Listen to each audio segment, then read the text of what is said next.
Il y a un site qui permet de parier sur tout et n'importe quoi de l'actualité. Genre, est-ce qu'il va y avoir un tremblement de terre avant la fin du mois? Est-ce que Trump va dire le mot fesses cette semaine? Est-ce que Jésus-Christ va revenir en 2025? Du coup, pendant les 7 prochains jours, je vais voir si c'est rentable de parier sur l'actualité avec 1000 € que je vais mettre sur le site. Sachant qu'en plus, tout ce qui se passe sur le site est complètement public et tu peux voir ce que les autres parient. Par exemple, j'ai réussi à trouver ce mec qui a gagné 800 000 $ ce mois-ci. Je peux voir exactement tous les trades qu'il a fait, c'est assez stylé. Et voilà, je pense qu'en voyant ça, je vais pouvoir renommer ma chaîne Fuse Paris. En plus, ça va très bien avec la vidéo Las Vegas qu'on a fait. Du coup, petit disclaimer parce que je sais qu'on va me faire des remarques et j'aime pas trop avoir des remarques parce que c'est quand même pas très cool. Et puis en plus, franchement, pour le référencement, il y a des mieux. Évidemment que parier sur l'actualité, c'est tout autant risqué que parier sur le foot. Et globalement, si vous avez l'espoir de gagner de l'argent avec les paris, vous allez en perdre. Sauf si vous êtes aussi intelligent que moi parce que vous allez voir à la fin de la vidéo, je vais gagner plusieurs millions de dollars. Après des recherches incroyablement poussées, ChatGPT, est-ce que Jésus va revenir en 2025? C'est une question qui dépend vraiment des croyances religieuses de chacun. Voilà ce sur quoi on va essayer de parier. Est-ce que Tesla va réussir à sortir un réseau de taxis autonomes avant juillet? Alors j'ai l'impression que sur ce site, ils adorent Elon Musk. Il y a 3 tonnes de paris en rapport avec lui. Mon petit préféré, c'est quand même, est-ce que Elon Musk aura un enfant avant le mois de juillet? Et le pire, c'est que la réponse, c'était oui. Putain, mais je crois que Elon Musk, il a genre quelque chose comme 13 enfants. Il a plus d'enfants que d'entreprises. Hop, un bébé, hop, une entreprise, hop, un petit salut. Bref, en gros, avec Elon Musk, il y a un espèce de running gag. C'est que ça fait genre 10 ans qu'il annonce que à la fin de l'année, ces Tesla pourront se conduire toutes seules sans qu'on ait même à toucher le volant. Récemment, on peut lui accorder ça. Il a fait une petite progression là-dessus. Il a commencé le test de son réseau autonome de taxis, les robots taxis, dans la ville de Austin, au Texas. Bon, il y a eu quelques petites galères.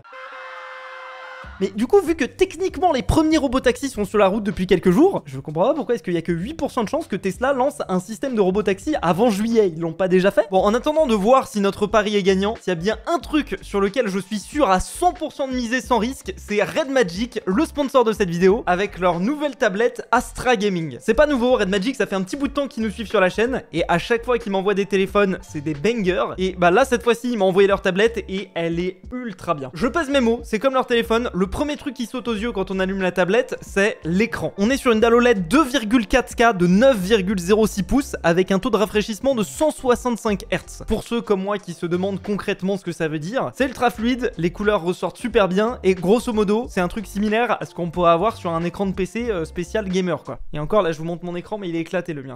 Côté performance là non plus, vous prenez aucun risque. Alors je vais lire ma fiche, on va pas se mentir, mais vous avez un Snapdragon 8 Elite complété par une puce gaming dédiée Redcore R3 Pro. Il y a 24 Go de RAM à l'intérieur de la tablette. Je sais pas si vous vous rendez compte ce que c'est 24 Go de RAM. Même mon PC portable a pas autant. C'est de la RAM LPDDR5T. Je sais pas ce que ça veut dire, mais en gros, c'est de la qualité. Et dites-vous qu'avec ça, vous pouvez faire tourner n'importe quel jeu sur la tablette en qualité maximum. Et qui dit qualité maximum, dit surchauffe. Et c'était pas le cas avec les téléphones Red Magic. C'est pas non plus le cas avec la tablette. Il y a tout un système de refroidissement avec du liquid metal 2.0 et une chambre à vapeur. Et en gros, dites-vous qu'avec ça, vous pouvez faire tourner ce que vous voulez. La tablette ne sera jamais chaude, même en période de canicule. C'est important aussi avec une tablette portable de pouvoir jouer longtemps sur batterie. Et avec cette tablette, vous êtes tranquille. Il y a 8200 mAh de batterie à l'intérieur, ce qui veut dire que même en période de gaming intensif, vous pouvez tenir 5 heures. Et si vous faites des petits trucs, genre regarder des vidéos, aller sur Instagram, ce genre de trucs, c'est 30 heures d'autonomie. En plus, vous avez la recharge rapide qui permet de recharger la tablette de 0 à 100% en 71 minutes. Bon, et pour finir, niveau prise en main et design, il n'y a rien à redire. C'est du Red Magic, c'est confortable, c'est clean. Il y a cette petite barre à l'arrière qui est très stylée. Il y a la possibilité de configurer les LED qui s'affichent derrière si vous êtes un vrai gamer. C'est un cadre en aluminium aviation hyper fin. La tablette est légère, elle fait 370 grammes. Et surtout, il n'y a pas de bosse de mort sur la caméra comme sur certaines tablettes. Bref, tout ça pour dire que s'il y avait une tablette sur laquelle je pourrais parier cette année, c'est celle-là, la Red Magic Astra Gaming Tablet. Si elle vous intéresse, je vous invite à cliquer sur le lien en description. Et encore merci à Red Magic de nous soutenir parce que c'est en partie grâce à eux que je peux me permettre de perdre de l'argent sur le site. Une des fonctionnalités que je trouve marrante sur ce site, c'est que les gens peuvent commenter sur l'actualité et tu peux même voir si la personne a voté oui ou non. Ce qui est marrant dans les commentaires du coup, c'est qu'ils expliquent que c'est pas compté comme un oui parce que officiellement Tesla a annoncé qu'ils étaient en phase de test. Du coup, j'ai un petit peu regardé sur Twitter, je pense qu'avec les problèmes qu'ils ont eu, je vais mettre 200 balles sur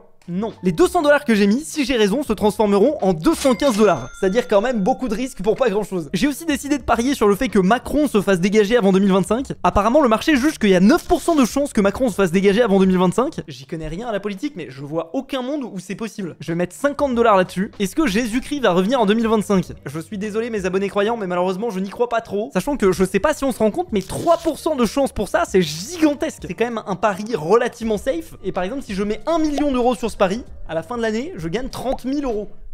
C'est énorme. Allez, je vais mettre 100 $ là-dessus. Je pense que c'est quand même assez safe. D'ailleurs, si vous demandez comment sont calculés les pourcentages, c'est relativement simple. Plus il y a de gens qui vont voter non, par exemple, pour quelque chose, plus ça va augmenter sa probabilité. Globalement, si vous votez pour quelque chose qui a de fortes probabilités de se produire, vous gagnez pas grand-chose si vous avez raison, et inversement. En parlant de choses qui ont peu de chances de se produire, j'ai décidé de parier 100 $ sur le fait que ce sera Microsoft, la plus grosse entreprise à la fin du mois de juin. Pour l'instant, si on regarde les marchés, on voit que la plus grande entreprise du monde, c'est Nvidia. Et juste derrière elle, c'est Microsoft. Ça veut dire que techniquement, je m'apprête à parier sur l'outsider. Enfin, un outsider qui vaut quand même plus que le PIB de la France. Là, pour le coup, on peut pas dire que je la joue safe. Hein. C'est-à-dire que là, si j'ai raison, je transforme mes 100 $ en 600 $. Ma réflexion derrière ça, c'est que la valeur des deux entreprises, Microsoft et Nvidia, elle varie énormément. Il y a encore à peine 24 heures, Microsoft était loin devant. Puis en plus, regardez, j'ai investi dans Microsoft. Je vais prendre ce risque, même si c'est un petit peu débile. Il me reste encore 550 $ de cash que je parierai demain. Et en parallèle, j'ai fait des petites recherches sur le site. J'ai découvert des trucs hyper intéressants. Je vous en parlerai dès demain. Deuxième jour, je suis un génie du pari, ça a été prouvé. Oui, bon, ok, c'est pas incroyable. Si vous demandez comment est-ce que j'ai pu perdre de l'argent alors qu'en théorie, il n'y a rien qui a été validé ou pas validé, c'est parce que sur le site, c'est théoriquement possible de revendre son pari quand il est en cours. C'est-à-dire que si j'achète alors que la chance est très basse et que je revends quand la chance est un petit peu plus haute, je gagne de l'argent. Ou inversement, et visiblement, c'est mon cas. Là, par exemple, les chances que Microsoft soit la plus grande entreprise avant la fin du mois, elles ont baissé. Ce qui fait que juste sur ce pari, pour l'instant, sur le papier, j'ai perdu 31 $. Après, je reste confiant, il y a juste 83 milliards qui séparent les deux entreprises. Ça paraît beaucoup, mais en réalité, il faut juste une variation de 2%. Sachant qu'il nous reste 3 jours et que Microsoft a déjà fait 1% aujourd'hui. S'il te plaît, Bill Gates, si tu m'entends. Ce matin, j'ai fait quelques recherches et j'ai décidé de parier sur deux nouvelles choses. La première, c'est un pari sur le nombre de cas de rougeole aux États-Unis. Apparemment, vu qu'ils veulent pas se vacciner, ils ont une épidémie de rougeole qui arrive. Et depuis le début de l'année, il y a eu 1227 cas de rougeole. Ça, c'est le graphique de l'évolution des cas de rougeole et on voit que ça s'est grandement calmé. Du coup, j'ai décidé de parier non et si je gagne 46 $. Ça commence à être un petit peu limite de parier sur ce genre de truc quand même. Alors, on parie quand même sur le fait que des gens tombent malades. Après, au moins, j'ai voté non, ce qui fait que j'espère pas que des gens tombent malades. Donc, je me justifie comme ça. C'est la représentation du gros capitaliste là, tu sais, dans les caricatures.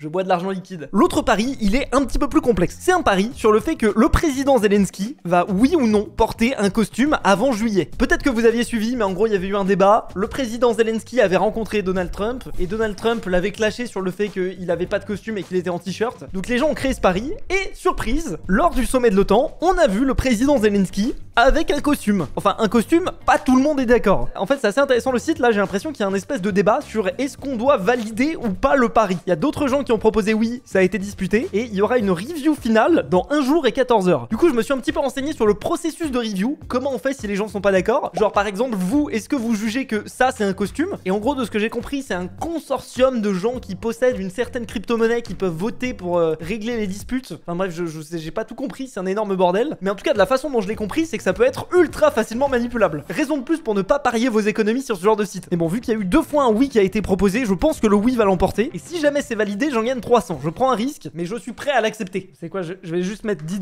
parce qu'en vrai, je suis pas du tout serein. Bon, on verra ce que disent les marchés demain. Pour l'instant, j'ai perdu 33 $. C'est pas grave, on garde le sourire. Ah, comment allez-vous? La semaine commence bien?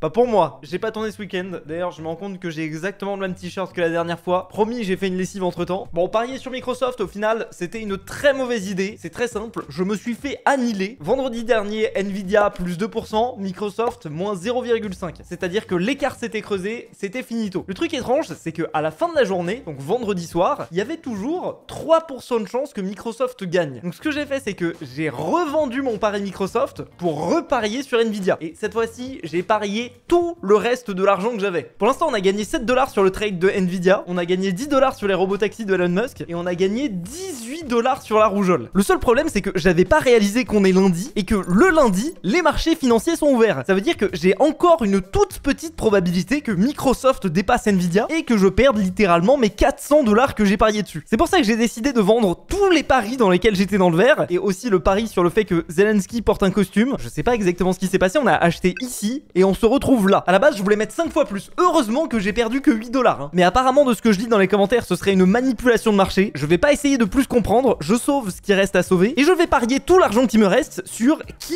va acquérir TikTok. Je sais pas si vous aviez suivi, mais pendant un moment il y avait tout un débat comme quoi TikTok allait se faire bannir aux États-Unis et que le seul moyen pour pas que ce soit banni, c'est que ce soit racheté par une société américaine. Donc là, le pari porte sur qui rachèterait potentiellement TikTok, mais je me suis rendu compte que le pari termine dans moins de 24 heures. Par exemple, si je vote non pour Amazon là et que je mets par exemple, du coup, je sais pas combien j'ai à disposition, mais j'ai perdu de l'argent en vendant mes positions, mais qu'est-ce qui s'est passé?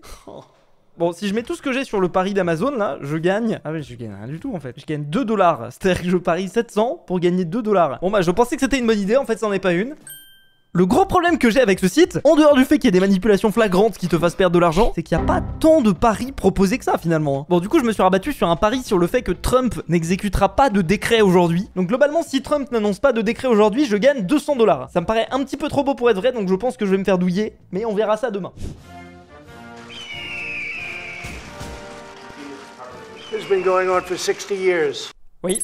Je me suis fait fumer. Non mais attendez, pendant 15 jours, il n'y a eu aucun décret. Le seul jour où je parie, c'est pour Bibi. Bon, après, la vérité, c'est peut-être aussi pour ça que les chiffres étaient aussi peu en ma faveur. Vu que les marchés sont publics, je me suis dit que j'allais suivre Joe Biden. Pas le vrai Joe Biden, le Joe Biden du site. Depuis le début, il a gagné plus d'1 million de $, donc il doit avoir compris quelque chose que j'ai pas compris. Ou beaucoup de chance. Dans les deux cas, je vais le suivre. Oh, le cochon, regardez-moi ça. Il a parié 1 million de $ sur le fait qu'il n'y aurait pas de cessez-le-feu entre la Russie et l'Ukraine. Il a gagné 600 000. Ah mais oui, d'accord, il parie que des trucs sur la Russie, le frérot. Ah, c'est tout de suite un petit peu plus risqué, en fait. Vu que j'avais pas envie de parier sur des trucs trop politiques, j'ai trouvé un autre mec qui avait gagné plein d'argent en pariant sur des trucs d'échecs. Et un autre truc qui m'a fait rire, c'est que je suis tombé sur un mec qui avait perdu 97 000 $ sur exactement le même trade que moi avec Zelensky et sa chemise. Et il devait avoir le seum, le frérot, hein. Il me reste 280 $ de cash à déployer. Je me dis, est-ce que je tenterais pas le tout pour le tout? C'est-à-dire pile ou face. Écoutez, une horloge cassée donne 2 fois la bonne heure. Sur un malentendu, ça peut bien se passer. Après, quand la seule ligne de tes paris qui est pas dans le rouge, c'est est-ce que Jésus-Christ va revenir en 2025, je pense que c'est une bonne occasion de se remettre en question. Salut les amis. En fait, je me rends compte que je vous ai pas expliqué pourquoi est-ce que à la base j'ai voulu faire cette vidéo. Est-ce que vous savez qui est la personne qui a gagné le plus d'argent sur Polymarket? Et bah c'est un trader français. Pourquoi? Parce qu'il avait parié 22 millions de $ sur l'élection de Trump et qu'il a gagné. Et sa thèse notamment, c'était que les sondages qui étaient faits pour avoir les intentions de vote étaient un petit peu biaisés. Pourquoi? Parce que les gens disent pas forcément la vérité. Par contre, vous savez ce qui dit la vérité? Le fait de parier de l'argent. Parce que pour le coup, s'il y a de l'argent en jeu, là par contre, vous allez jamais mentir. Et ça a été prouvé d'ailleurs que les paris de ce site arrivent relativement bien à prévoir le résultat d'une élection. Bon, je sais que vous vous en battez les balls, vous voulez juste me voir parier de l'argent. C'est le dernier jour du challenge et hier j'ai parié beaucoup d'argent sur Magnus Carlsen. Vous savez, le champion norvégien des échecs. Carlsen n'est plus à son prime. En 2019, il aurait gagné, mais maintenant, c'est mort. Sachant que là, pour l'instant, j'ai parié sur un tournoi qui se passe en Croatie. Il n'y a pas un seul de mes trades qui a fonctionné. Ah là là. Je pense que pour le coup, le plus simple à ce stade, c'est de vendre tous les paris sur lesquels je vais pas perdre trop d'argent. Et il se passe quelque chose de relativement intéressant. J'avais parié sur est-ce que Elon Musk va créer un nouveau parti politique avant telle date. Et j'avais parié que non, il n'allait pas créer de parti politique avant le 31 juillet. Le seul truc, c'est qu'il a posté un tweet qui disait que s'il y avait une certaine loi qui passait aux États-Unis, dès le lendemain, il créerait son propre parti politique. Et évidemment, ça n'a pas manqué. Est-ce que Elon Musk va vraiment créer un parti politique un jour après que la loi soit passée? C'est-à-dire que là, on parie même plus sur le fait qu'il crée ou non un parti politique. On parie sur le fait qu'il le crée directement un jour après. Bon, j'y crois clairement pas. Bon, à ce moment-là, je sais qu'il me reste plus que un jour et du coup, je suis en tête que d'une seule chose, me refaire. C'est-à-dire potentiellement la pire chose que tu puisses faire quand tu paries de l'argent. Bon, les gens, ça y est, j'ai décidé de partir en mode complètement dégénéré. J'ai parié tout ce qui me reste sur Magnus Carlsen. La raison pour laquelle je fais ce choix qui est pas forcément conseillé, c'est parce que vu qu'il me reste plus que un jour avant la fin de ce challenge, bah, il faut que je tombe sur un événement qui se termine d'ici demain. En plus de ça, il y a plein de gens qui disent que Magnus Carlsen, il est moins bon qu'avant, parce qu'en gros c'était un excellent joueur d'échecs avant. À Skip, il est plus vraiment à son prime. C'est pas grave, je parie quand même sur lui. Et donc, si j'ai raison, je double ma mise. Je me dis qu'il reste quand même relativement chaud. Je suis un peu nul aux échecs, donc je sais pas trop ce que je fais. Donc là, clairement, c'est un petit peu comme si j'allais au casino et que je jouais à la roulette. Mais je veux finir avec un bon chiffre à la fin de la vidéo, donc sinon vous allez être déçus. Je croise très fort les doigts et rendez-vous demain pour le bilan de l'expérience. Hey, dernier jour de l'expérience. Trump nous a encore fait du sale. Bon, il a sorti la fameuse loi dont je vous parlais et Elon Musk est pas content parce qu'apparemment ça va creuser le déficit des États-Unis. Rien que ça. Or, je vous avais parié que Elon Musk ne créerait pas son parti politique avant fin juillet. Franchement, ça va. Pour l'instant, je suis serein. Je pense qu'il va se raisonner. Il a fait un tweet pour demander à sa communauté s'il devait pas créer le parti américain. Bon, bah évidemment, on va voter non, hein. Et il y a une majorité de oui, c'est génial. Bon, de toute façon, même si c'était le non qu'il avait emporté, il écoute jamais les sondages. La dernière fois, par exemple, il avait fait un sondage pour demander si jamais il devait mettre quelqu'un en tant que patron de Twitter. Tout le monde a dit oui. il a pas écouté. Puis connaissant le bonhomme, ça m'étonnerait même pas qu'il trafique le sondage sur le site, hein. Mais sinon les nouvelles sont relativement bonnes. Macron qui dégage en 2025, je suis à l'équilibre. Est-ce que Jésus-Christ va revenir en 2025? Je suis à 28 centimes dans le verre. Est-ce que Alicia Fourija va gagner la compétition d'échecs? J'ai gagné 8 $. Et est-ce que le taux directeur de la banque américaine ne va pas bouger? J'ai gagné 12 $. Oui, j'ai parié sur ça, je crois que j'avais oublié de vous le dire. Au final, les nouvelles sont relativement bonnes aujourd'hui, mais, parce qu'il y a un mais, j'ai perdu 60 $ sur Magnus Carlsen. Tu me déçois Magnus, je comptais sur toi. La compétition d'échecs est pas terminée, elle termine après-demain, donc j'ai encore une petite probabilité de gagner. Mais vu que c'est le dernier jour de l'expérience, je suis obligé de déboucler mes positions. Bon, du coup, la question que vous vous posez tous, combien j'ai gagné en une semaine de paris? Et bah, j'ai commencé avec 1000 $, j'ai fini avec 761. Donc c'est magnifique, une performance de moins 24%. Même certaines crises financières ne vous proposent pas un tel rendement. Et je pense que c'est une bonne illustration pour conclure. Comme quand on a tout perdu à la roulette à Las Vegas, ne pariez pas, ça ne vaut pas le coup. À moins que vous puissiez faire un délit d'initié, et là vous avez peut-être une petite chance, mais c'est illégal. Si la vidéo vous a plu, c'est un petit peu un nouveau format, vous connaissez la chanson. Le pouce bleu, l'abonnement, les paris qui font perdre de l'argent. Salut tout le monde, c'était Fuse, à la prochaine, à plus.